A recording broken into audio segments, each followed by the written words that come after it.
Hello, everybody, and welcome back to another episode of the Daily Crypto News. I hope you guys are all having a wonderful day, and today's episode is going to be based on Ripple and XRP, and I really hope you guys are going to be enjoying it. And if you are, though, guys, make sure you press the subscribe button and like this video. It really shows you guys' support and also helps the channel out a ton.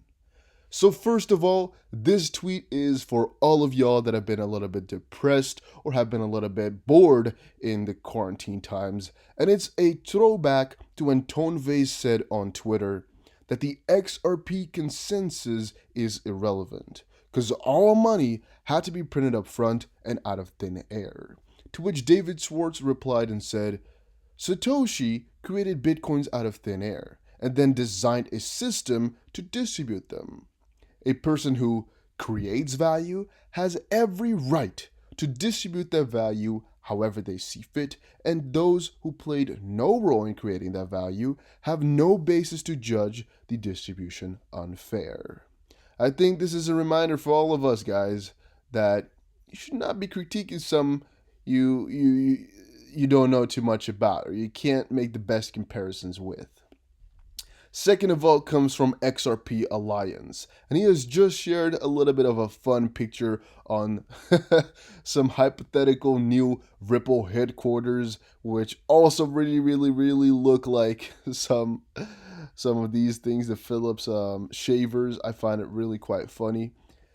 Next though, Rob Art just posted on Twitter, when XRP hits $10, you have every other person claim that they are an expert.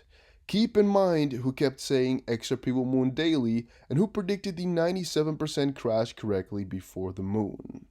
And I fetched a couple of points from his statement right here. First of all, I want to tell you guys that there are many analysts out there who claim to know what is going to be happening to the price, and 99 out of 100 times they're wrong.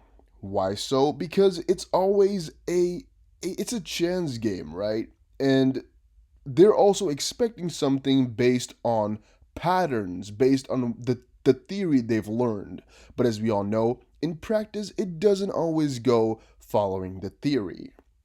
And right then and there, what I should add to that story is that there's so many people who predicted $10, but one of them predicts it to happen today. One of them predicts it to happen in a year. One of them predicts it to happen in 10 years. And basically, anybody could say it, right? But it's also about with what determination they've said it and what type of things they said around it. Because I can say today with full-on confidence that XP will get to $1 in the future. Doesn't mean I'm very credible though, because it's just a random guess, right? It could have been. You don't know about that. Even if I show you some analysis for it, doesn't mean that that analysis was correct. It just means that the end result was correct. And another point I have to make on that note is that I think a lot of people will tell you the price is going to go down and then back up and whatnot, and what here, right there.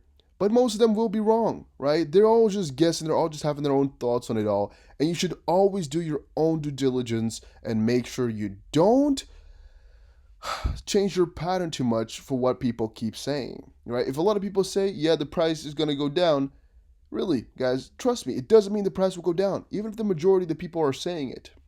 And that's another thing right there. If we hit $10, thousands of people will say, I told you so.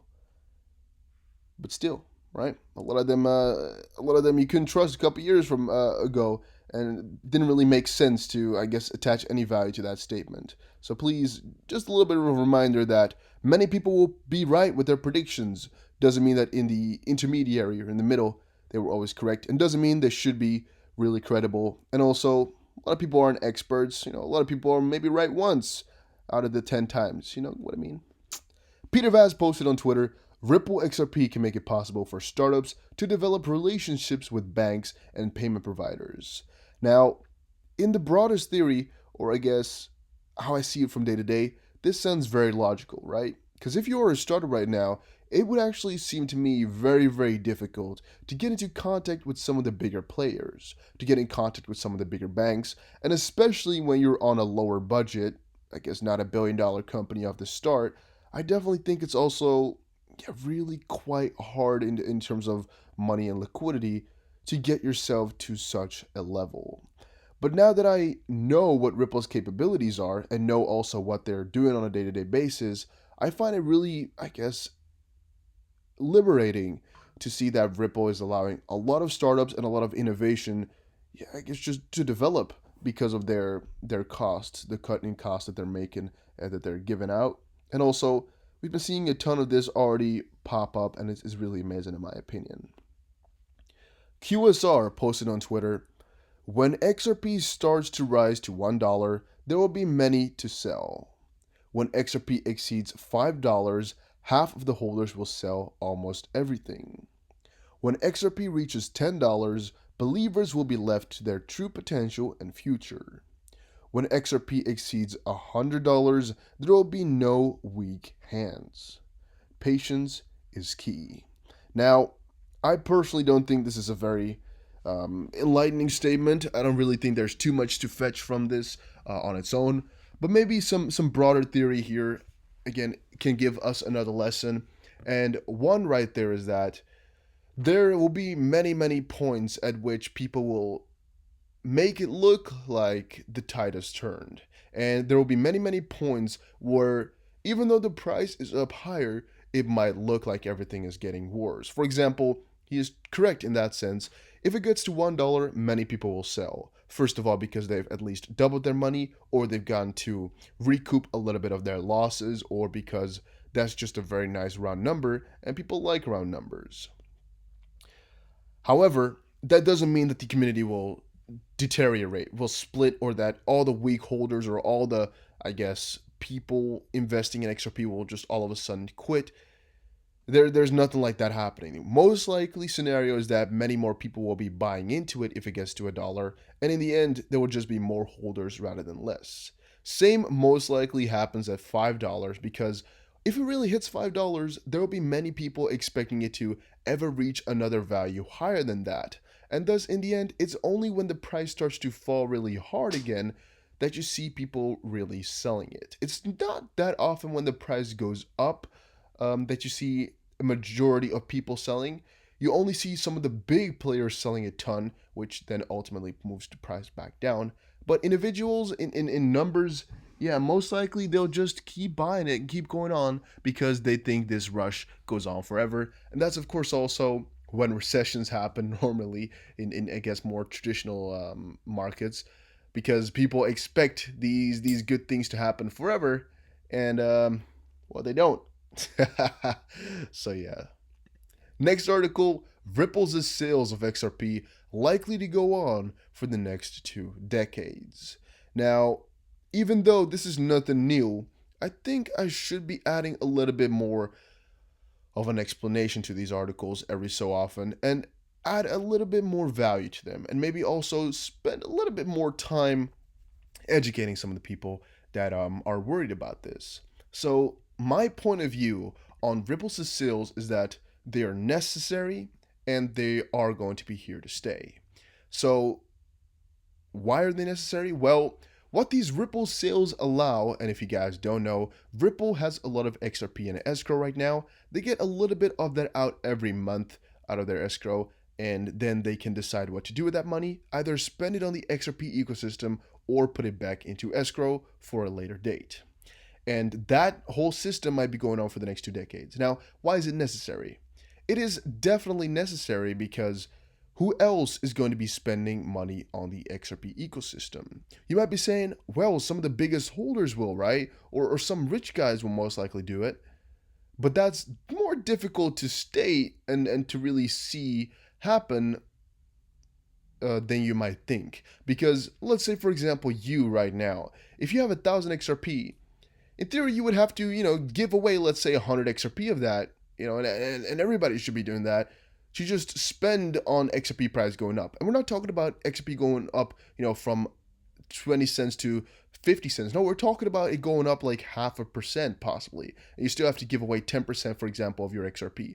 That's a very exaggerated example, but it's the way I kind of see it. Rich people have to give then, in that sense, of people who, bigger holders, I should actually say, not rich people, bigger holders should have to give away quite a lot of their holdings just for a very small return. Because anything they can do on the XP ecosystem most likely will not reflect in an instant price rise, and it will cost a frick ton of money to really get things done. And even if they get things done, it will not really help out that much. So, from that perspective, it's really, really good that they have a system in place where not one, I guess, richer party has to sell their own holdings that they bought. But no, in this case, a certain party already has a lot of Ripple or a lot of XRP. And it could have also been the way that, Ripple just bought all the XRP when it was ridiculously cheap, right? They just bought all that XRP, and now they were private holders, and thus, they can do with it what they want. But no, it didn't go that way. They're having that XRP, and they've told us, and the way it's ruled out, they're spending it on the XP community or the XP ecosystem, and thus, in the end, it will be beneficial to us all without really hurting anybody. Because also the rules that apply is that they cannot spend more than, I don't know what it is exactly, 1% or 0.1 or 0.01% of the total daily volume of XRP. They cannot sell more than that any day, which is again another reason why there's always a little bit of a constant pressure on the XRP price.